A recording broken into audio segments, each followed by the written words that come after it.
Monday to Friday, do you keep waiting for Saturday and Sunday to feel happy? In this presentation, we will learn 5 secrets of a happy corporate life so that our weekdays are as joyful as our weekends. So welcome everyone, and in this presentation, we will be looking at 5 secrets of a happy corporate life. So without wasting any time, let's begin. So these are the 5 secrets that you can see on the screen, and we will be starting one by one. So let's start with secret number 1. So secret number 1 for a good, harmonious, happy corporate life is called awareness of objectivity versus subjectivity. So we just need to be aware, we just need to know that what is objectivity and what is subjectivity. So what do I mean by an objective statement? So suppose I am sitting in a meeting, I am sitting with my friends, colleagues, juniors, seniors, etc. and a discussion is going on, and I make a statement that Sachin Tendulkar has hit 100 international centuries. This statement is called an objective statement. Why? Because 1, it is fact based, 2nd, it is unbiased, and 3rd, it cannot be debated. What I mean by fact based is that this fact that Sachin Tendulkar has hit 100 international centuries can be verified on various sources. You can go to Google, you can check on various articles, now ChatGPT. So you can check on these various sources, and it is based on a fact. I'm not biased towards Sachin Tendulkar that I'm making this statement that he has made 100 international centuries. It is a fact, and it cannot be debated. Someone cannot start a debate that no, you are saying a wrong statement. Sachin has not made 100. He has made 90 or he has made 110 centuries. It cannot be debated. There is no scope left for debate or arguments because this statement is objective in nature.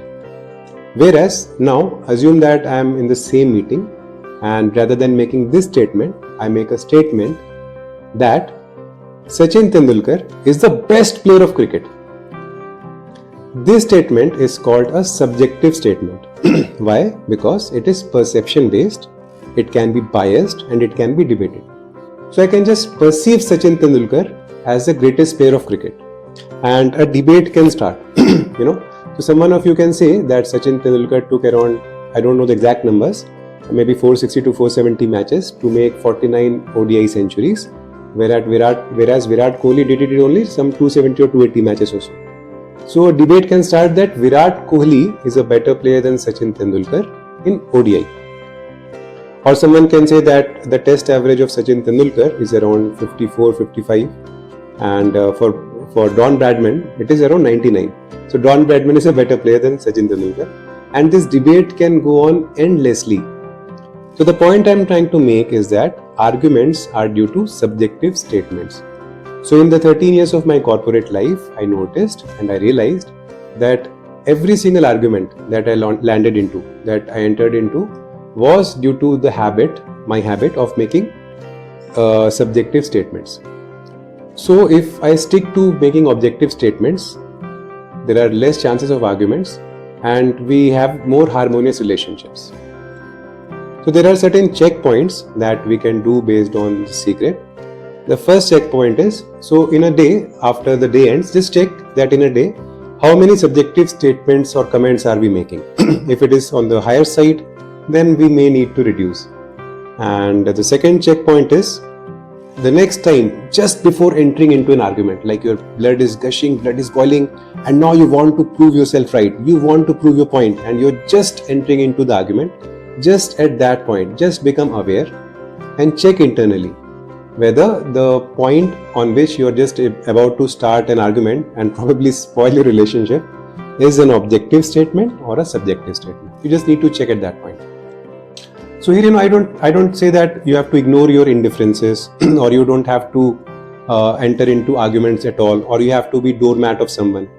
So suppose a project team comes to you and you are from maybe research department, and they say that this project has to be delivered within 3 months. And you know that technically it will take around 6 months to complete that project. Then obviously there is a need for a case to be made. The points that you will say or the arguments that you will make should again be objective in nature. It should be data based. You should say that this project needs 6 or 7 activities and each activity needs this and this much of time. So totally it will require minimum of 6 months. So this statement or this argument that you will be making will be based on data, because without data you are just another person with an opinion. So this was the second checkpoint that we need to check. And the third is make a conscious habit to understand the other person's point of view. I will explain this with the help of a beautiful analogy. So just assume that a boy and a girl are chatting over phone, and the boy is sitting in America and the girl is in India. So in America it is night and in India it is daytime. And these kids are not aware of geography, day and night, earth rotation, revolution, etc. So now the boy says that it's a beautiful moon outside and the girl says that it is day outside. Now an argument starts. The girl can clearly see that it is sunlight or day outside. How can this boy, is he nuts? How can he say that it is night outside? And similarly the boy can clearly see from his point of view that it is night. And he just cannot understand, comprehend that how this person is saying that it is night outside. Every single argument that we land upon can be related to this analogy. So whenever we are arguing with someone and whenever we are not able to understand the point of view of someone, just remember this analogy and try to understand the other person's point of view. Whatever he's saying, whatever he or she is saying, the other person is saying, at that point of time, because of his or her life circumstances or situations, he or she is able to see that situation in a particular manner, and that is why that person is making that statement. So if we are able to have this understanding, then we can develop more compassion and we can be more understanding in our nature. So guys, this was secret number 1, awareness of objectivity versus subjectivity. Now let's move to secret number 2, which is called the power of choice, and it is one of my favorite secrets. So I want you to imagine yourself stuck in a situation. I want you to really imagine, and you can close your eyes and visualize that you are stuck in traffic and someone is honking, pressing the horn behind you totally unnecessarily. So maybe you can assume that you are in a red light, the traffic light is red, and now it suddenly turns out green, and now there is a queue, like some vehicles are ahead of you, some vehicles are behind you, and whenever the vehicle in front of you will move ahead, you will obviously move ahead, but the person in back is honking totally unnecessarily out of impatience. Now what do you do? What thoughts arise in you? What actions do you take? Just imagine yourself stuck in the traffic, someone is honking, and now what reaction will you give? So what I've done is that all the reactions that all people across the globe can do, I have categorized into 6 different reactions. I call them reaction levels. So one by one I will be telling you the different reaction levels, and I want you to check for yourself you are in which reaction level currently. So reaction level 6. Reaction level 6 is you get off the car and start to fight with the honker. This is called road rage, and a lot of incidents keep on happening. So I think a couple of years back we heard that in Gurgaon or Delhi, I'm not able to recollect correctly, someone was honking and a road rage incident happened, and the person got out of the car and shot the person directly.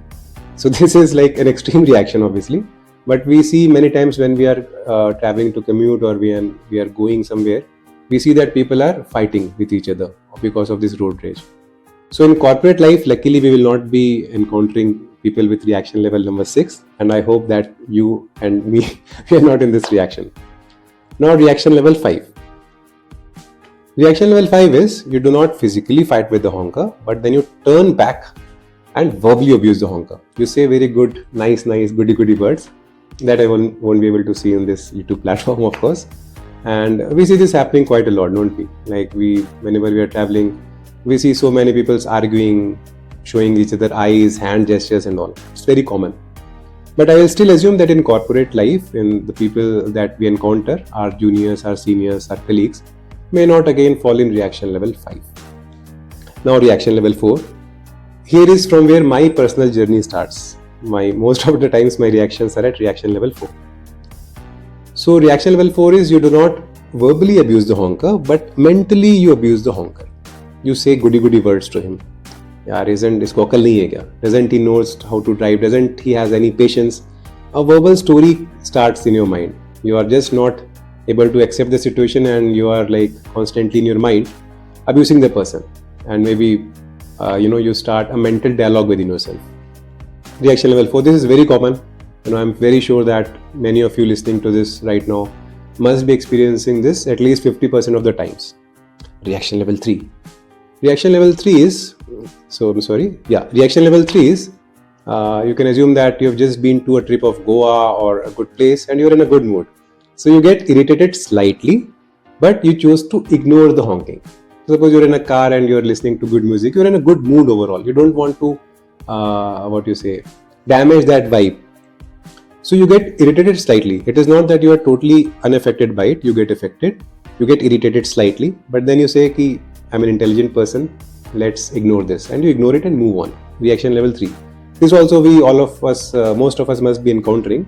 Whenever we are in good mood, we will be giving reaction level 3. Now let's look at reaction level 2. So we have done some yoga, pranayam, meditation. We are very cool and calm. And we deal with the situation with a lot of patience, and we stay totally calm and unaffected. The horn beeps, beep, beep, beep, and we just let it go. We say that it doesn't matter. Why will I ruin my mind? So this is reaction level 2. This might be happening with some of us who are doing some maybe spiritual practices, reading spiritual texts, or doing some prayers, meditation, or maybe in general also some people are genetically blessed. They don't get irritated very slightly. Reaction level 2. All of these are fine. Now I want to talk about reaction level 1, and whenever I speak about this, I literally get goosebumps in my body. So reaction level 1 is you develop compassion for the honker and you send him well wishes for the safe journey ahead. The person who is beeping or honking from your back, he doesn't want to be irritated. There is something going on in his mind. He's stressful, he's restless. He may be in some urgency, he may be in some hurry. Who knows, he might be rushing to the hospital. Who knows, he might have a very important work to do that he's rushing. He's very impatient. Or maybe his nature is impatient. So when you develop compassion for the honker and you pray to the nature that I understand that this person is under stress and I pray that he reaches his destination safely, it creates wonders in your body. It creates wonders in your thought processes, the neurons in your brain. The thing is that it doesn't matter whether that person who is honking deserves your compassion or not.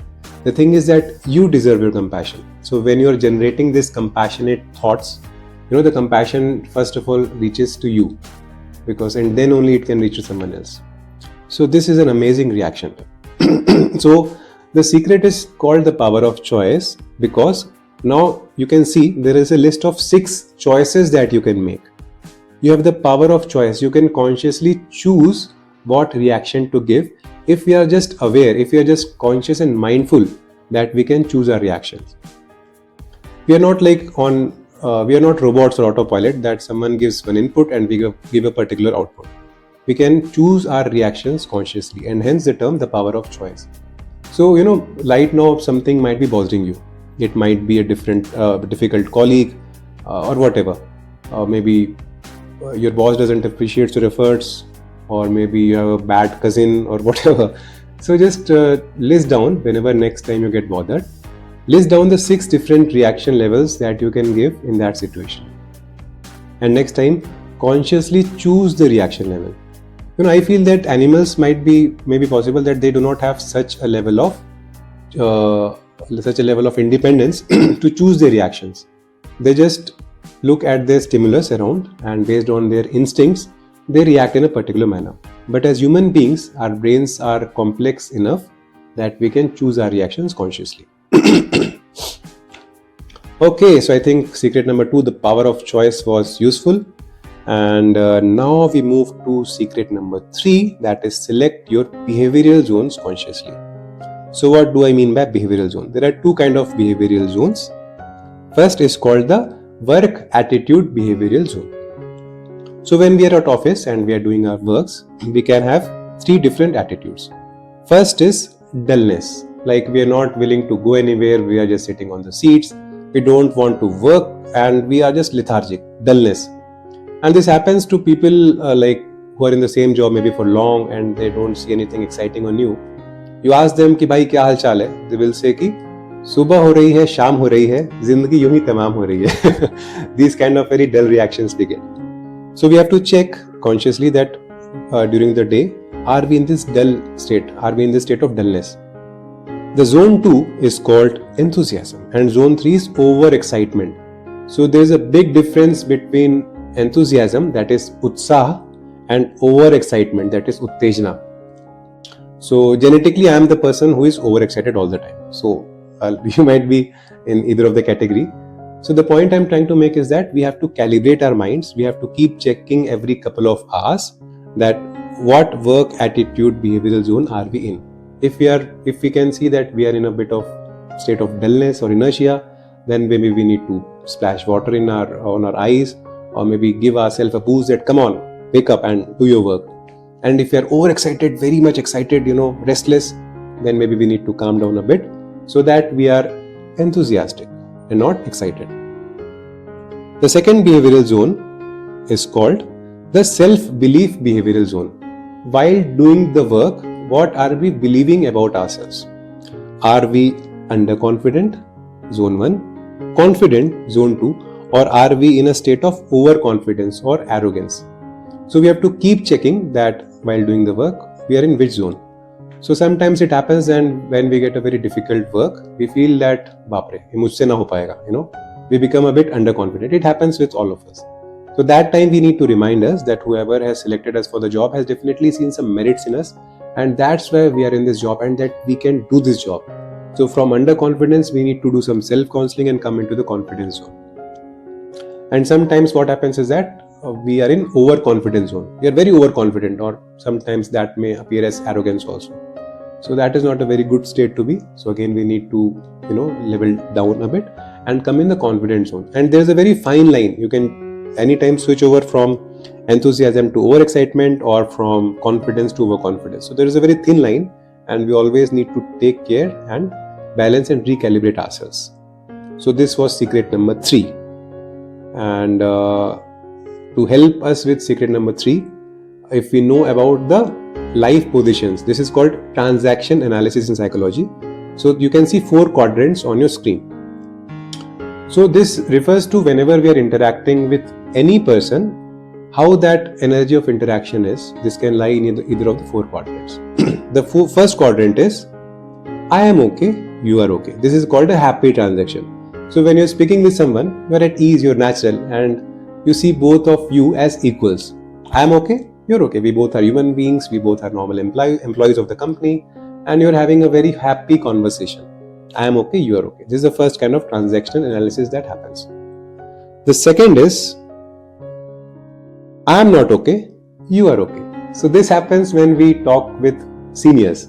So suppose maybe you are an engineer and you're talking with a CFO or CTO, then this feeling comes, I'm just a small engineer and you are like a CTO or CFO. Then this comes that I'm not okay, you are okay. Then our shoulders get shrugged and we get a little bit underconfident. So this kind of interaction that happens falls in the second bracket, which is called helpless. The person feels a bit helpless. The third transaction that can happen is I'm not okay, you are not okay. Nothing is okay. Puri duniya aise hi, everyone is wrong. Nothing is correct. These people are always like irritated, frustrated. You do whatever, they'll not be pleased. I'm not okay, you are not okay. This is called a hopeless situation, hopeless interaction. And the fourth quadrant is called angry. I am okay, you are not okay. So this happens with us also maybe sometimes. Like if we are in the same role for maybe 5 to 6 years or more than 10 years, then we think that we know a lot. We obviously don't know a lot, because any topic is a big ocean. And then if someone approaches to us and maybe asks a silly question, then we might give this reaction that kya pooch raha hai bhai? Then the transaction is an angry transaction. I am okay, you are not okay. So you might have also noticed some of the seniors, they are maybe mostly in this kind of a quadrant many of the time. So this is the 4 life positions. So we have to make sure, we have to ensure at the end of the day, we can check the various interactions that we had throughout the day. And we should ensure that most of our transactions fall in the first quadrant. All of our transactions cannot fall in the first quadrant. If they fall, wow, congratulations. Otherwise, most of our transactions should be falling in the first quadrant. I'm okay, you are okay. Now, regarding secret number 3, one more information is very, very, very useful, and it is very common to misunderstand this. So there are some confusing terms, three in particular. People confuse about these terms a lot. First is sincerity versus seriousness. So people perceive that if someone is very serious with a very long face, he's sincere. No, need not be. And people perceive that if someone is not serious, he's joking around, he's in a very light mode, then people perceive that he's not serious for his work. It is completely wrong. Someone can be very light-hearted, in a very good mood, happy mood, and doing his work very sincerely. Non-serious but sincerely. And it can be the other way around. Someone can be very serious with a long face, with a very serious attitude, but may not be sincere enough. So these two are different terms. So we have to be sincere. We don't have to be serious at all. I often say serious people should only be at one place, that is ICU. Second is dynamic versus restless. So many times people assume that if someone is restless, and the person himself assumes that I'm restless, very restless, then I'm dynamic. No, it need not be. You can be very dynamic doing a lot of work, but need not be restless. So you can be calm and still you can be very dynamic. So people often assume that if someone is calm, composed, talking in a very clear, sweet, crisp manner, that he's slow. No, they're completely different things. So you need to be sincere, you need to be dynamic, very enthusiastic of course, but you need to be calm. You don't need to be serious or restless, agitated all the time, or slow. Okay, so I think this was secret number 3. Now we go to secret number 4. Don't be a crybaby. This is also one of my favorite secrets. Secret number 5 is coming. It is my best secret, of course. So in the power of choice, that is secret number 2, we discussed about a situation that is analogous to everyday instances that keeps on happening on a daily basis. Now I want you to again imagine one more situation, but this is analogous to a life situation. So just imagine that you are driving a car and in front of you there is a truck which is emitting black smoke. So you are getting irritated, frustrated. So imagine this as a life situation. So you can imagine that you are stuck in a bad relationship, or maybe you are stuck in a bad job, and now what do you do? Under these circumstances, what reaction would you give, or what action would you take, or what thought process would you take in this life situation? So we can do 4 things. The first thing is called fight. With the fighting spirit, we look at the truck, we are getting irritated. Now we look at the path ahead. Whenever the road is clear, whenever we get the opportunity, we have the fighting spirit, vigor, valor, and we overtake the truck. We overtake the challenge. This is called the fighting spirit. You can do this. Second, what we can do is that we can wait patiently. We can just stop the car and let the truck move ahead. After 5 or 10 minutes, the truck would have passed away, moved away. And we stay there calmly, and then we move ahead for the rest of the journey. So this happens a lot. The life situations keep on changing. No problem is permanent. We must have observed that a thing that bothered us so much maybe 2 years back or 1 year back doesn't bother us anymore. Like now we laugh at that situation, that why were we concerned or bothered so much at that pity situation. So second is waiting patiently. Third, what can we do? Third is accept. You cannot overtake the challenge. You cannot overtake the challenge because the situation is not allowing it to. In this analogy, so many cars are coming from the front that you're not really able to overtake with the fighting spirit. You are in a hurry, you cannot really afford to wait, you have to keep on driving. So what do? You just accept the situation as it is, that this is as it is right now. I have to face some disturbance, some challenge for some time over this journey. Some carbon dioxide will come. It will not affect me that much. It's okay. You accept it. You're not in a mode of denial or rejection. You just accept the current situation as it is. Now, which of these 3 are okay? Any of these 3 are okay based on the situation. It's a very complex question to answer. So based on the situation that we're in, we can take different approaches. We can wait, we can fight, we can accept. What we should not do, and what most of us do, is to cry. We continue driving the car behind the truck. We neither overtake it, we neither wait, we neither accept.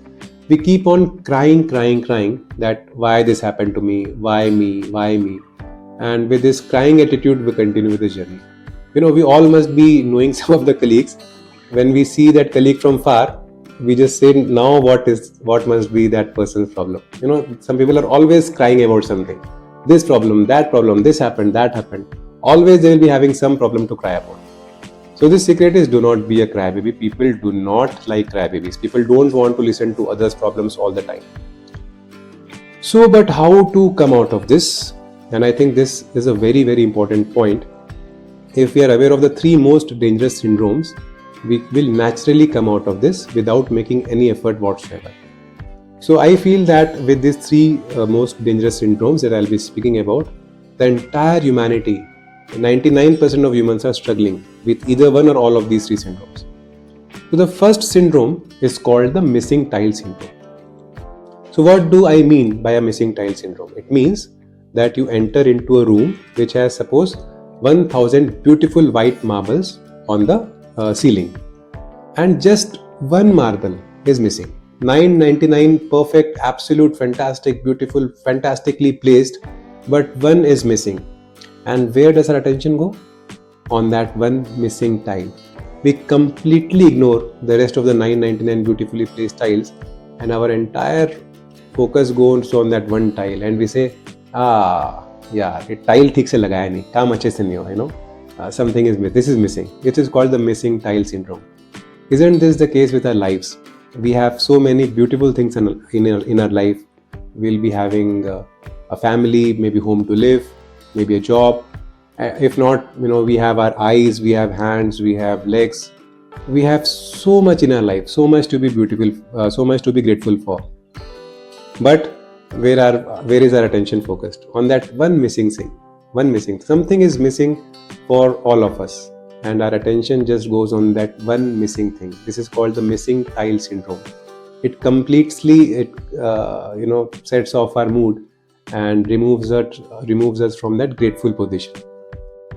So if we are just aware of this syndrome, the missing tile syndrome, then we can come out of it. We can totally snap out of it like this. So the second most dangerous syndrome is called the negativity bias syndrome. So as human beings, we are biased towards negativity because as cavemen, as the hunters and gatherers, our survival dependent on our negativity biased. But now the things have changed in this 21st century. We do not need to be negatively biased at all, but we are all suffering from this syndrome. For example, take example of one of your close friends. So he's been a friend with you for the past 10 years. So in the past 10 years, you may be interacted for a lot of times, and he might have said about 1000 good things about you, 1000 good positive statements. One day he's snappy, he's not in a good mood, and he makes a bad statement about you. And he maybe abuses you, not abuses you, it's extreme. He says something bad that you do not like.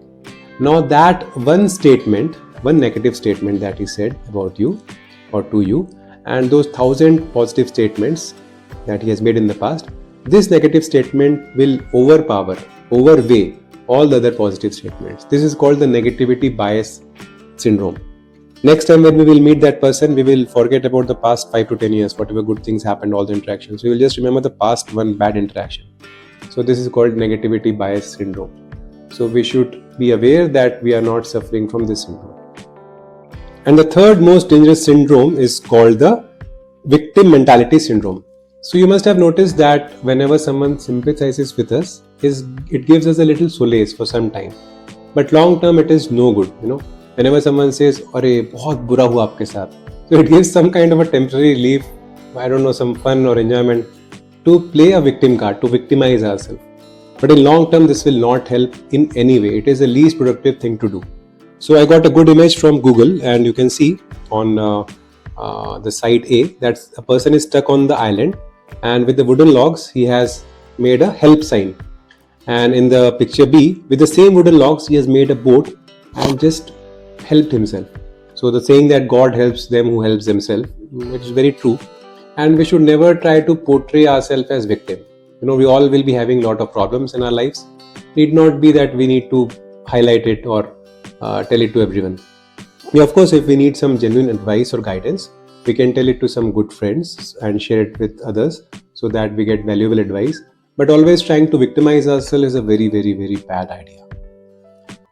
So this was secret number 4. Do not be a crybaby. And now you can see secret number 5, and I've titled is the biggest secret. So if you forget everything else, whatever we have learned so far in this presentation or in life, if we just remember this secret number 5, the biggest secret, I can guarantee that our days, our weeks, our months, our lives, our years will be good. We'll be happy. So this secret is that you must remember that there are two kind of joys. One is the joy that we get by grabbing, and the second is the joy that we get by contributing. The joy that we get by grabbing is minuscule and very not long lasting. It is just a short burst and comes and go. But the joy that we get by contributing is huge and it is long lasting. The secret is that every day, if we break down every day, we just do two things. We either interact with someone or we are doing something. That's all. So if we develop a sense of contributing rather than grabbing in each and every interaction and in each and every activity, our entire life changes completely. We are mostly trying to just grab something from everyone. From every person that we meet, we may be trying to grab the person's attention or the person's appreciation, or maybe just trying to impress the person. If we take the example of our corporate or company, and we are getting a package of X lakhs, and now we want a package of 1.2x or 1.5x, again the thought is grabbing. Are we thinking to contribute? If we completely change our mindset from grabbing to how can I contribute? If I am taking a package of X lakh, how can I contribute to the company of around 1.5x lakh or whatever? And the same lies true with every single interaction. So we will find that it will be almost impossible for us to be sad or be miserable. We'll always be enthusiastic. No one can shake us from our state of being, because now we do not want anything from anyone. We are just in a state of contributing. Now there are certain pointers that if we know, they will be really helpful for us to really live this secret number 5. The first pointer is to develop the sense of belongingness with everyone. So right now what happens is that just imagine that you're sitting in your family versus you're sitting in an office meeting.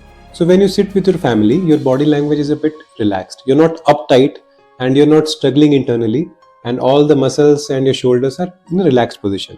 But now when you are in the office with your boss or with your colleagues or in a meeting, then all of a sudden your body language completely changes. You're no more relaxed. You are very tensed. All the muscles of your shoulders, of your knees, of your back, they get tensed up because there is not a sense of belongingness with them.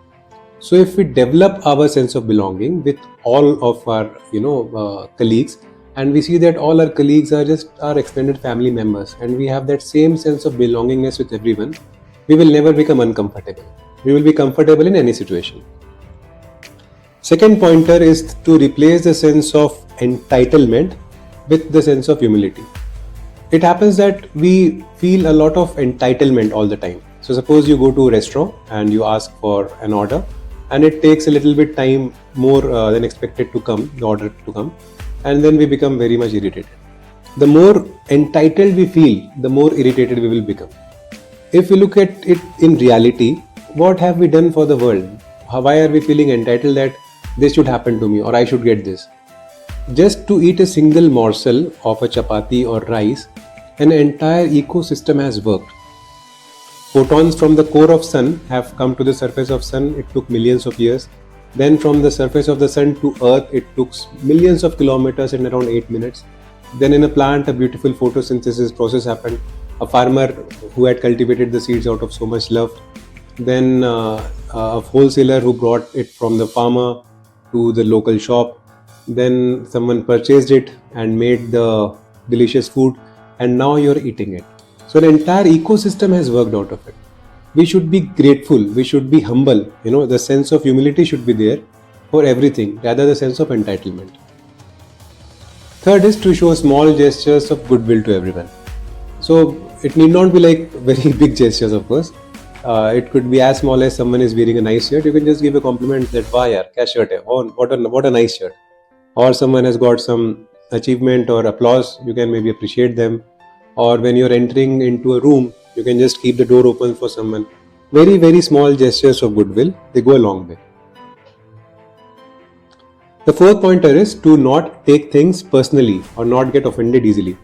So this happens a lot. So suppose we have made a presentation and we go to our boss with a presentation, and boss tells us a little improvements, little areas of improvement, how the slide can be improved, or how we can say the same thing in a better way. Sometimes we take it very offensively. We take it on ourselves as if we are being sort of pointed upon. No, it's not. If it was perfect, that slide in one go, that presentation would have been okay for use. But there are definitely certain areas of improvement. If we are open to receive inputs from our seniors and not get offended easily, we will definitely improve a lot in all our endeavors. Then very important is that greed is like a repulsive magnet and we should be more or less selfless and try to be a team player. We should not always try to see that how I am highlighted out of my entire team. Rather, we should see how the entire team works as a function, as a unit, and delivers the projects on time. And of course, you don't have to be like a doormat and let people use you. We all are obviously that much smart enough. And then one more pointer is hatred is like drinking poison and expecting the other person to suffer. So it's like I am drinking poison myself and I expect that the person I am hating will suffer. It will not happen. We will only suffer. So we should completely eliminate hate from our lives. Completely. And one more pointer is we should train our mind to see the good quality in others. So, every single human being has a lot of good qualities, has a lot of bad qualities. There is not even a single human being who is completely perfect. It is impossible. Stop searching for a perfect person. You will never find such a person. Now it's up to us whether we look at the good qualities or the bad qualities. If we start looking at the bad qualities of a person, it will happen that the next time we meet, we'll just be prejudiced regarding those bad qualities and we will see more of them. Instead, if we look at the good qualities and we start to appreciate those good qualities in another person, it will lead to a very harmonious way of a relationship. So this was another checklist to train our mind to see the good qualities in others. And finally, I would like to speak about the 3 biggest assets. So the knowing the biggest assets will be helpful for us to live this secret number 5, that is to develop a sense of contributing rather than a sense of robbing. So if you ask someone what are the biggest assets, they will say maybe land, car, real estate or home, property, whatever. But believe me, the 3 biggest assets are: number 1, clarity in mind, to be in the present moment. So what happens is that our mind always wanders either in the past or in the future. We keep thinking about past, we should not have said this, we should have done something like this. Or we either glorify the past, कि बचपन के दिन कितने अच्छे थे, childhood days were so good, now it is not that good. So we either repent the past or we either think that our past was good, this present moment is not good. And secondly, we sometimes go in the future. We expect something from the future, something good to be the future, that present it is not that good, future will be exciting. So we postpone our happiness. And sometimes we also fear the future, that what will happen in the future, will I retain my job, will I be good enough or whatever. So our mind is constantly dwindling from past to future, past to future, past to future, never actually staying in the present moment. And true happiness comes from the present moment only.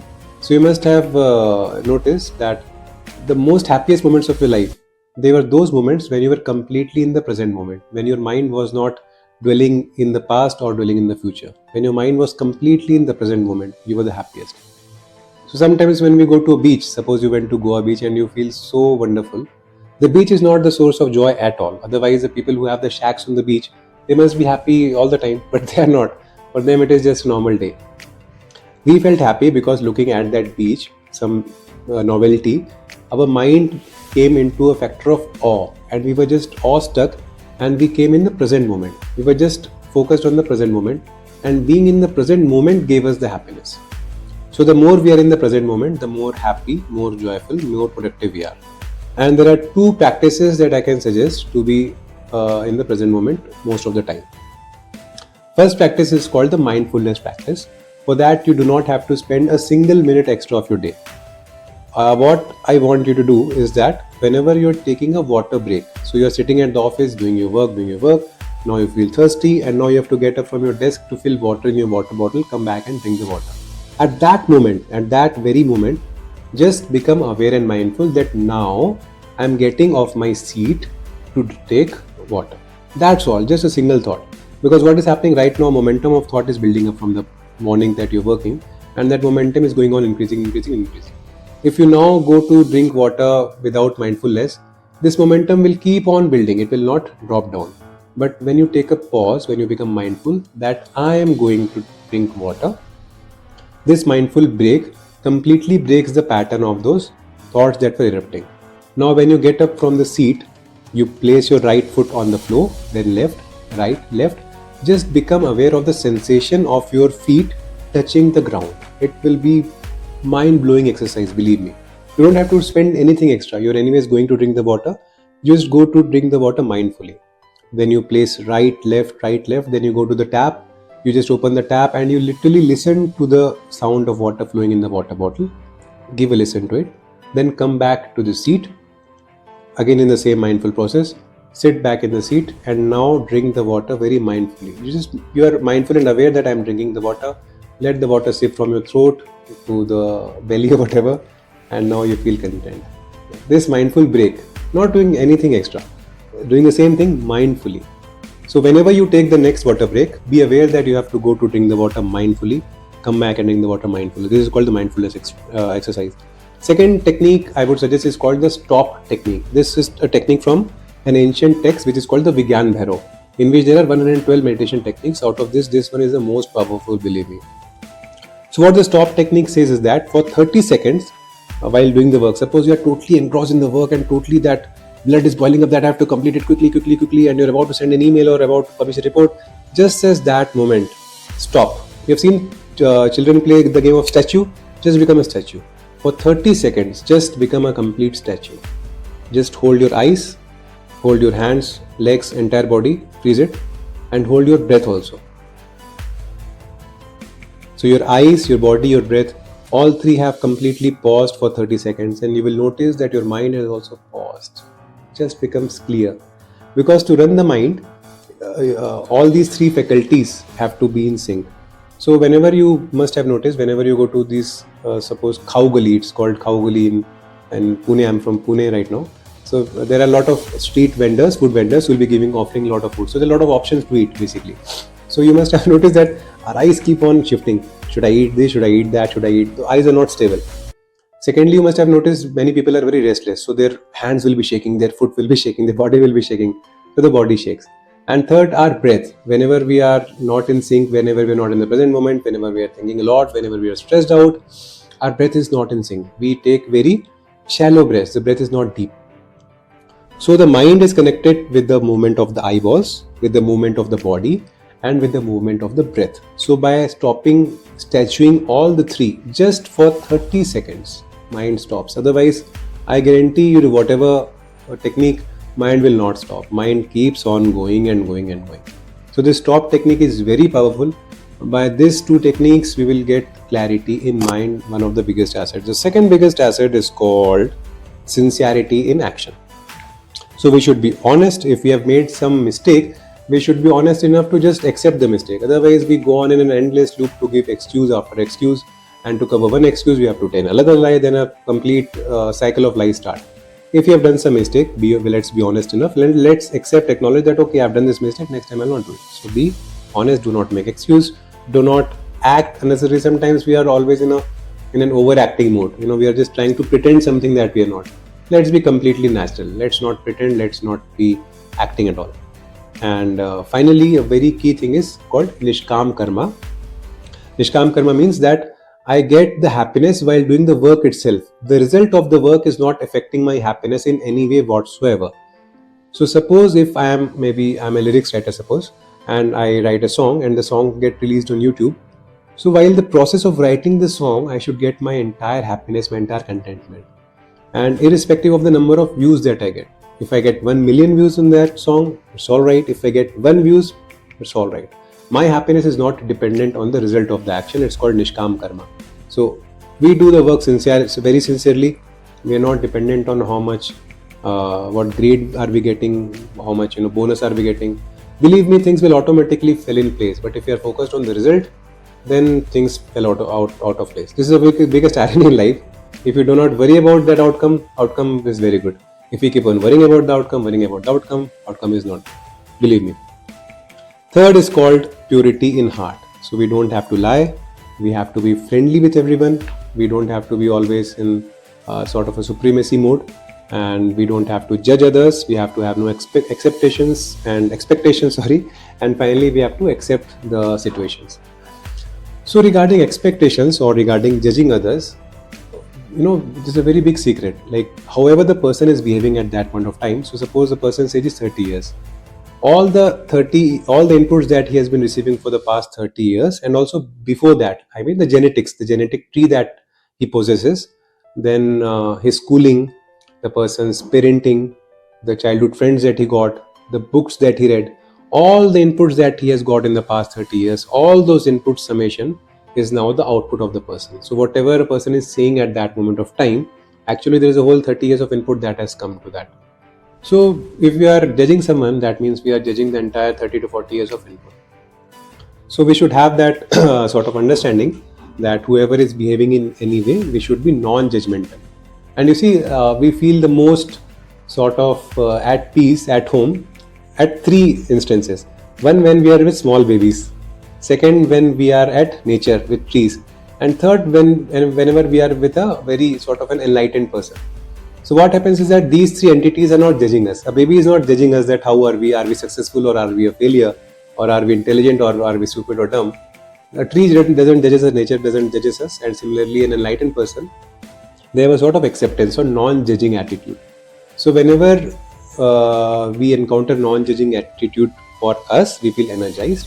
And likewise, whenever we give an energy of non-judgmental to any person, if our colleague is talking with us, and we are in a complete acceptance mode, we're not judging that person, it will lead to a very, very harmonious relationship.